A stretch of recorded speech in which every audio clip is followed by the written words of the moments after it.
Magandang gabi mga kababayan. As of now ay nakauwi tayo sa bahay ng pasado 8 kasi natapos ang programa diyan ng Iglesia ni Cristo kanina lang ay 8:00 ng gabi.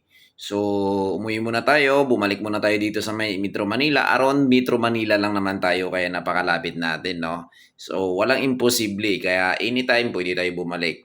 Pero mayroon akong good news sa inyo mga kababayan na ito ayon sa aking nasagap na source kasi galing ako doon kanina ang isinasagawang rally ng Iglesia ni Cristo tungkol sa paglaban sa katiwalian at pagnanakaw sa kaban ng bayan natin at lalong-lalo na yung pagbibin ng batas dahil ikukulong nila si Marcolita ay hindi po pumapayag at tumututol po ang mga miyembro ng Iglesia ni Cristo na ikulong si Senador Dante Marcolita at lalong-lalo na labag sa batas ang ginagawa ng ating ombudsman at ng ating gobyerno.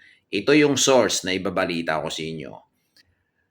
Maaring itanong nyo hanggang kailan ba talaga ang rally ng Iglesia ni Cristo? Ito po ay magtatagal talaga as in. Ayon po sa source, wala pa ho tayong narinig o na kuwang ulat sa kanila na ito ay tatapusin nila sa lalong madaling panahon. Ito po ay magtatagal pa, ang pagkakalam ko hanggang Sabado. Okay, hanggang Sabado magtutuloy-tuloy ang rally ng IENC dyan sa Quezon City People Power Monument. Bakit ang tagal? Yan ang hindi natin alam. Hanggat hindi po yata nababa sa pwesto si BBM, baka hindi sila aalis dyan sa EDSA. Tuloy-tuloy ang kanilang gagawin. Ikukulong nila si Senador Dante Marcolita, papayag ba ang mga miyembro ng IENC?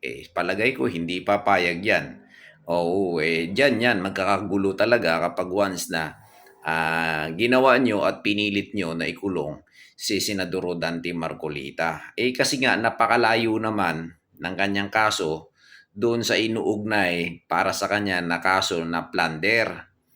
Yung donation, kung marunong kayo sa batas mga kababayan, halimbawa nag-donate ako ng pera sa iyo, hindi naman galing sa kaban ng bayan yan, tapos sa kakasuhan mo siya ng plunder, bay napakalayo naman dun sa sistema ng batas na inaaral.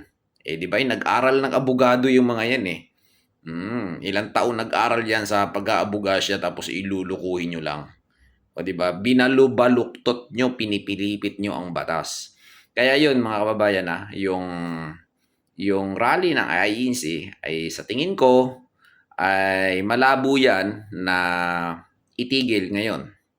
Kasi umalis ako doon, umuwi ako. Hanggang ngayon tuloy-tuloy pa rin ang kanilang pag-stay doon at walang uwian. Ika nga, ang bilin ay walang uuwi. May mga parating pa 'di ba? Pero umuwi ako kasi around Manila lang ako, dito lang. So tomorrow babalik tayo doon para makipagkaisa muli sa kanila. Saludo ako sa mga IENC. Napakasulit at napaka-organisado ang kanilang isinasagawang rally. At libre pagkain pa mga kababayan Huwan to sawa sa pagkain at yung mga tubig libre yan, walang bayad yan. Nako, panoorin nyo yung vlog ko. Nagpa-BP pa ako, nagpa-check pa ako ng dugo ko bago ako pumunta doon sa venue mismo. Panoorin nyo yung mga vlog ko dyan. Dahil mga Red Cross pa yun na mga kababayan, mga naka-standby doon monitor. Grabe, organisado talaga.